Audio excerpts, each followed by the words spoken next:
आज ये खबर सुनकर दुश्मन के पसीने छूट जाएंगे, क्योंकि भारतीय नौसेना अब कोई बचाव वाली फौज नहीं रही। ये अब एक ऐसी खतरनाक ताकत बन रही है जो हिंद महासागर में एक तरफा राज चलाने वाली है। 50 नए जंगी जहाज, जी हाँ, ठीक सुना आपने, 50 ऐसे मौत के हथियार जो चीन की नींद उड़ा देंगे और किसी को भी भारत की समुद्री सीमाओं पर आंख उठाने की गुंजाइश ही नहीं छोड़ेंगे। हिंद महासागर, जहां से दुनिया का एक बड़ी व्यापार और तेल गैस की सप्लाई गुजरती है, और आने वाले समय में यही इलाका तय करेगा कि समुद्र में किसकी ताकत कितनी है। इसी महासागर में अपना दबदबा और मजबूत करने के लिए भारत ने एक और निर्णायक कदम उठाया है। भारतीय नौसेना अब 50 नए जंगी जहाजों से लैस होने की तैयारी में है। लक्ष्य साफ है, भारत को एक सशक्त ब्लू वाटर नेवी बनाना और हिंद महासागर में रणनीतिक बढ़त सुनिश्चित करना। जानकारी के मुताबिक भारतीय नौसेना ने अपनी दीर्घकालिक समुद्री रणनीति के तहत 50 नए युद्धपोतों के निर्माण और शामिल किए जाने की प्रक्रिया तेज कर दी है।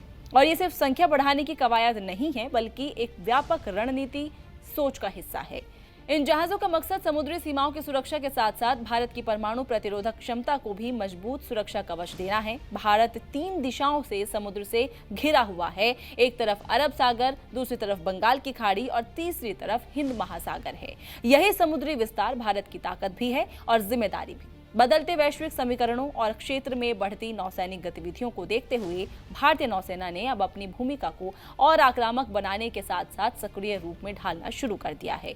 योजना के मुताबिक 2030 तक भारतीय नौसेना को 175 से ज्यादा जहाजों वाली एक विकसित ब्लू वाटर नेवी के रूप में तैयार करना है। ब्लू वाटर नेवी का अर्थ है ऐसी नौसेना जो केवल तटीय रक्षा तक सीमित ना रहे, बल्कि दुनिया के किसी भी समुद्री क्षेत्र में लंबी दूरी तक संचालन करने में सक्षम हो।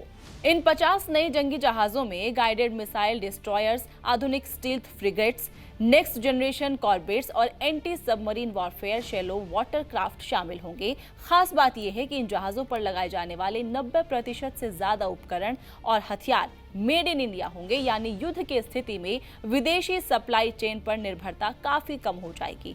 स्वदेशीकरण पर जोर इस पूरी योजना की रीढ़ है। रक्षा मंत्रालय ने आत्मनिर्भर भारत अभियान के तहत हजारों करोड़ रुपए के कई प्रोजेक्ट्स को मंजूरी दी है। इन 50 जहाजों के निर्माण को प्राथमिकता दी जा रही है ताकि भविष्य की किसी भी चुनौती का सामना घरेलू संसाधनों के बल पर किया जा सके।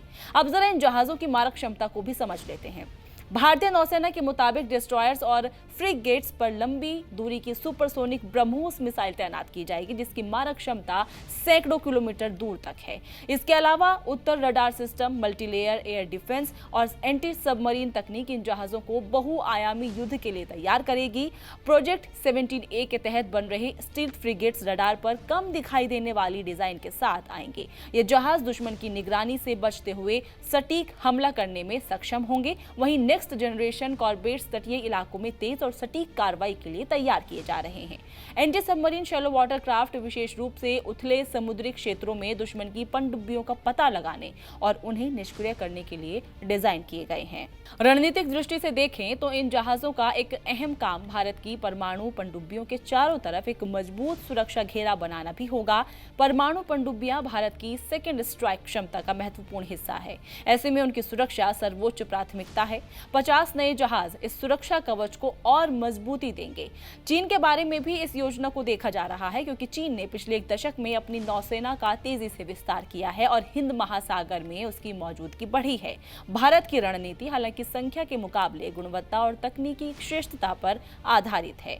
आधुनिक सेंसर नेटवर्क, केंद्रित युद्ध क्षमता और लंबी दूरी की मिसाइलों से लैस जहाज समुद्री संतुलन में निर्णायक भूमिका निभा सकते हैं। इन युद्धपोतों का निर्माण मुख्य रूप से देश के अपने शिपयार्ड्स में किया जा रहा है। मुंबई का मडगांव डॉक लिमिटेड उन्नत विध्वंसकों पर काम कर रहा है। कोलकाता का garden rich ship builders and engineers आधुनिक फ्रिगेट्स और बाकी पोतों का निर्माण कर रहा है। कोचीन शिपयार्ड में बड़े जहाजों और भविष्य की आवश्यकताओं के लिए आधारभूत ढांचा मजबूत किया जा रहा है।